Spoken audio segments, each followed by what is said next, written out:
Hello to everyone. Welcome back from spring break. I hope everyone had a very enjoyable break. I want to spend a couple of minutes talking about the decision-making module. We had a good response. I had a pretty long list of names for best practices, so it was almost a third of the class, so I could have selected a lot of people to show best practices. I think we really did well on this question. Let me see if I can give you a couple examples here. This one here is a best practice from Cassidy, and as you can see, she's used the entire word for situation, task, action, and result in bold. It's really clear and easy to follow. Her whole response was like that, so nice job, Cassidy. Um, this one, this one comes from Emily. Um, Notice how clear it is to follow how she's used diet in response to the challenge. Also, you can see down here where she uses bolding for keywords. So, nice job, Emily. So, our best practices for this week are Cassie and Emily. And like I said, I could have really used quite a few people on this one. We've got a couple of things that I want to clear up. One, under competency A in the content, where it talks about robust decisions, there's this list of bias, greed, fear, and the fight or flight instincts. These are what potentially could happen to a leader who rushes to decision. In other words, they're not good. In other words, they end up making the decision out of bias, out of greed, out of fear, or out of their instincts for fight or flight, depending upon the situation. So, making a robust decision goes beyond these four. So you do not want to do these. You want to make a robust decision, and that's where you consider all the alternatives. So I just wanted to clarify that. I think some people misunderstood that one. Another one I want to jump to here for a minute is groupthink. I think the same thing. Groupthink's not good. This is something you do not want to do.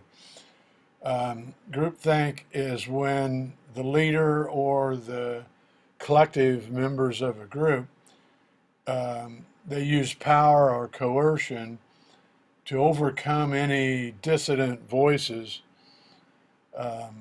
and to force them to buy in. So anyone who's dissenting, the point they're making is not being considered, it's not being explored or checked out. Now, traditionally, historically in government, when groupthink has taken place, it's ended in a disaster. The most common one is, or the first one, earliest one mentioned is in the Kennedy administration, the Bay of Pigs. And President Kennedy used power to overcome the dissenting voices of generals who were saying it would be a mistake to attack Cuba. And so we attacked Cuba, the Bay of Pigs, and nearly created a nuclear war as a result. So it was a disaster. More recently, NASA used groupthink to overpower engineers with the dissenting opinion that there could be a problem with O-rings if they launch the Challenger and they need to be checked out. And NASA said no, the public expected us to launch. They launched, and of course, as we all know, a lot of children were traumatized because they were watching this launch in schools because we were launching a school teacher into space, and the Challenger blew up. NASA did it again later with Columbia. There were engineers saying, hey, there might be problems with heat shields. and they launched anyway, and Columbia disintegrated over Texas on re-entry.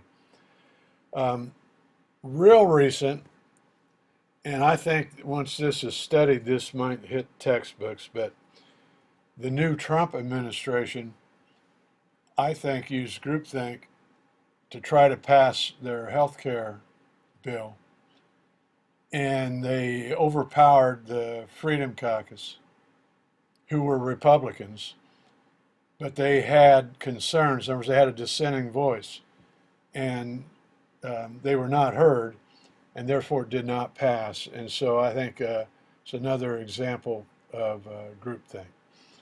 So groupthink's common. You want to avoid that. The way to avoid that is to hear the dissenting voice and actually check out their alternatives. In a business environment, that's easy to do. You can go to wherever the dissenting voice is talking about, and you can verify what they're saying. And so once it's been checked out, then you can move on safely if it turns out not to be something to be concerned about. So you have to check out the dissenting voices. All right,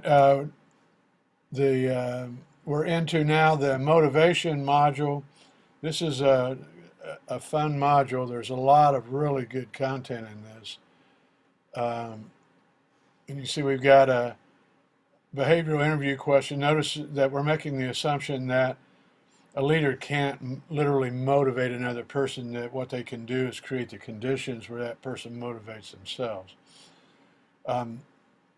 So make sure you use STAR, the way Cassidy did, and then in responding to the challenge, you want to use DIET the way Emily did.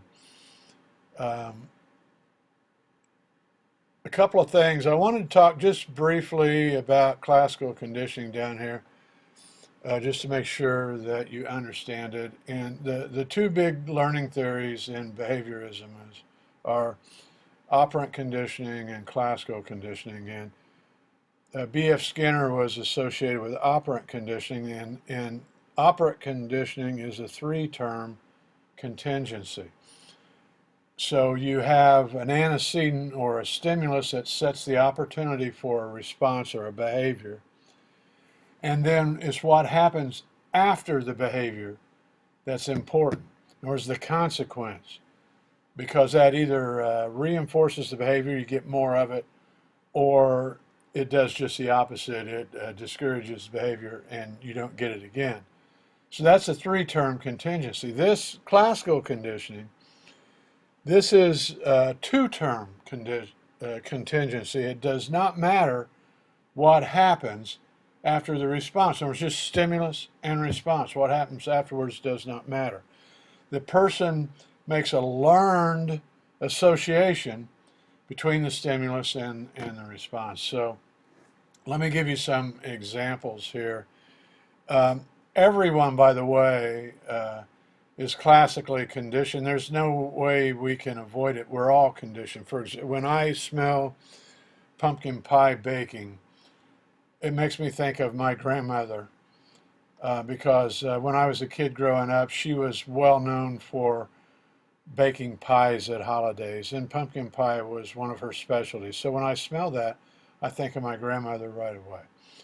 And then my father, when I was growing up, my father worked in a wire and cable factory where they used steel. So when he would come home from work, he and the clothes he wore would smell like the steel factory. So now today, when I'm driving in parts of the country like Northwest Indiana or in the Chicago area, where there's a lot of steel factories, you can smell that smell right in the air. So when I smell that, right away I think of my father.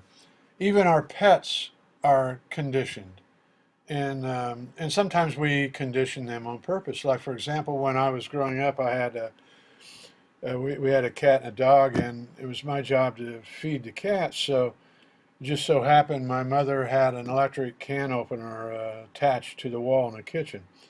and the cat ate food that came out of a can. So when I went to feed the cat, I would use the electric can opener, and sure enough, as soon as the cat heard that electric can opener, it'd be right there at my feet, ready to eat. And the problem was when my mother would fix dinner, and if she went to open a can of any type, there would be the cat thinking that it's going to be cat food. So the cat was conditioned to the sound of the can opener. Um, excuse me. We condition our dogs to respond. For example, I've conditioned my dog to have a whistle. If I whistle, he comes. And I made that conditioning. That's a learned association. I did that on purpose, so that when I need him, I can round him up. Um, and by the way, when you go to a mall or something, a lot of merchants know this because they will condition you with smell. Um, they'll, like a steakhouse will release the smell of steak cooking, and right away we're all conditioned to, hey, it's time to eat. And or a cookie store, they do the same thing. So this classical conditioning is something that's really common. I'll give you. You can also use it in a positive way on purpose. So I just give you a quick example. Um, Last year we family went on vacation to Disney World, and there was a ride there at the Magic Kingdom. It was called the Seven Dwarfs Mine Ride, and it's one of these newer roller coasters. And when I'm saying new, these new ones, and when you get in the middle, it's level, and it goes real slow, and there is like a show inside. So with Disney, it's animatronics. So they had recreated a scene from Snow White with the seven dwarves in the mine. And what they do, the clock goes off at 5 o'clock, and one of the dwarves yells out "Hi ho," and the rest respond "Hi ho," and they do that twice, and then the roller coaster takes off. And so as what Disney cleverly did this on purpose, they conditioned the riders when they heard that "Hi ho" and the song. It conditioned them to have fun because the roller coaster took off, and that was the fun part of the roller coaster.